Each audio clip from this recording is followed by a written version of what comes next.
Our next guest is Mark Stein of Tico Group. Hi, Mark. Hi, how you doing? Good, thank you. Why don't you tell us about Tico Group? The Tico Group is a human resource outsourcing firm. We provide a variety of services. If a company is interested in not having their own HR department, we can be their HR department for them, or we can provide any one of a number of a la carte services that might be included normally in what a company's HR department does. This the origins of the company? Well, the origin of the company, as some companies come about just out of happenstance. You know, things line up and it creates an opportunity. I had a long time relationship with a firm that was making heavy use of independent contractors. And you might be aware that the government has been tightening up on 1099s. Exactly, 1099s. Although most of my clients deny it when I tell them they're not allowed.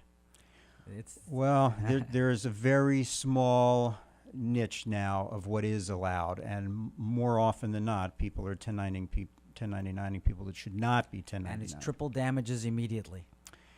It can be very costly. It could put somebody out of business, and people who think that corporations or LLCs protect them, it does not protect you against payroll tax liabilities. That can pierce the corporate veil. So what happened was I knew this firm, and they had made heavy use of 1099s. They wanted to clean up their act, so to speak, going forward, because they were sensitive to the new pressures being put on that kind of use of contractors.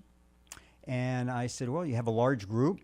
I've been involved in human resource related stuff for a long time. I've actually studied this particular issue of independent contractors for over 25 years. And I said, I'll set up a business and do it for you, because I knew that if I just had that group, I'd have a business, and then I could build other clients around that. So what I did basically was I hired all the people that that firm was using on a 1099 basis, and I managed the whole HR function for them. There's a lot of misperceptions out there about 1099s and contract workers. Yes.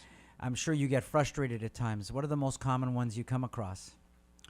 Well, there are a lot of misconceptions. One misconception is if the person agrees to be treated as an independent contractor, then I'm fine treating them as an independent contractor.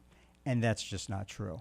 There's a lot of case law where workers have signed independent contractor agreements and then later were found to be employees. I hear that a lot from PR firms. You know, these virtual PR firms. Yeah. I'm not going to pick on any individual. It just seems like they all do it. Yeah. Yeah. Well, there are a lot of sectors. Yeah. There's a lot of sectors where this goes on a lot. The software industry is a big one. You find that, again, with employers, let's move it to the other side of the ledger, that there's a certain type of resistance to what you're doing, this code of contract HR, that's not appropriate, that they don't understand it as well? Well, there are different levels. At one level, you have the employer who's just clueless on the topic and they don't understand it, and they think that whatever they're doing is totally fine and they just don't understand If I do it, then I can. Yeah, if I do it, then I can. So you have that. Then go a step above that, and you've got employers who understand that maybe they're on shaky ground, but they're going to keep doing it because they're worried about what it might cost them to make a change. Do you feel that legislation is going to be changing a lot in the next few years, that it's going to change the way you have to operate your business? I don't see a lot of legislation coming that's going to change the way we operate. I think there is legislation coming that's going to force a lot of companies to take a closer look at what they're doing, which could create opportunity for my firm. Example. There are now sick time laws that are catching hold. They have already had it in New York City. They passed it not long ago in Just California. had a referendum here. Just had a referendum in Massachusetts. And so, to use your words from earlier, it starts in the liberal states and then it picks up momentum and seems to spread.